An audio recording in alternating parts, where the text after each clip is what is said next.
pour parler de la culture avec le lancement des travaux de construction d'un sanctuaire moderne pour le Soso Bala à Niagasola dans la préfecture de Sigiri, financé par le gouvernement guinéen. Cet abri comportera 3 parties, dont la maison du détenteur du balafon. Les précisions dans ce reportage de Abdul Karim Kamara. Depuis quelques semaines, une nouvelle éclaircit le ciel dans le royaume du Soso Bala. La nouvelle porte sur la construction d'un abri moderne pour le balafon de Soumaoro Kanté. Vieux de plus de 8 siècles, le Soso Bala a toujours été gardé au fond d'une case. Son nouveau réceptacle sera bâti sur une surface de 330 mètres carrés. Il est composé de 3 compartiments. L'abri sera composé de 3 chambres avec ses toilettes, côté droit, côté gauche, bibliothèque, et puis les bureaux administratifs, une grande salle de réunion. Ensuite, la protection de la case. On va mettre des piliers de telle sorte d'enlever les pailles là pour conserver la case. Les travaux sont financés par le gouvernement guinéen à hauteur de 506 millions de francs guinéens. L'histoire rapporte que 26 personnes ont gardé ce trophée de chasse de Soundiata Keïta avec beaucoup d'abnégation, doublée de crainte.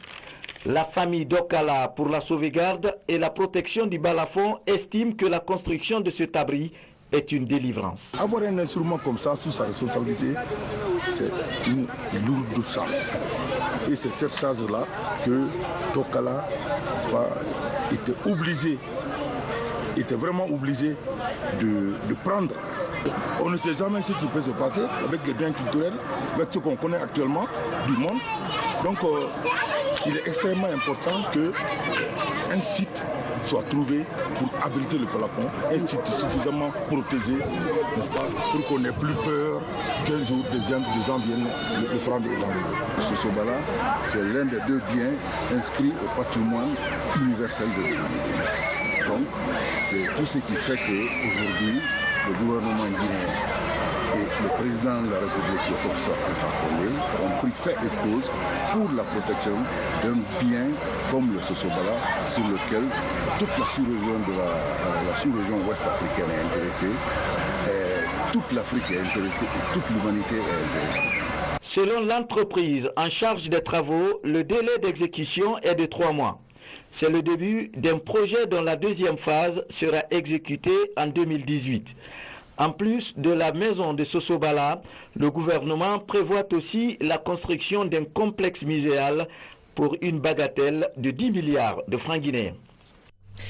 Et puis, les travaux de la 15e session du comité de suivi de l'accord politique, la CENI annonce un projet de chronogramme des élections locales. Ces nouveaux éléments rassurent les acteurs politiques.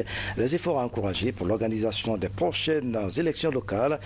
Lamine Kamara reviendra en détail dans nos prochaines éditions d'information. C'est la fin de cette édition à tous. Merci de nous avoir suivis. Excellente soirée où que vous soyez dans le monde. À demain.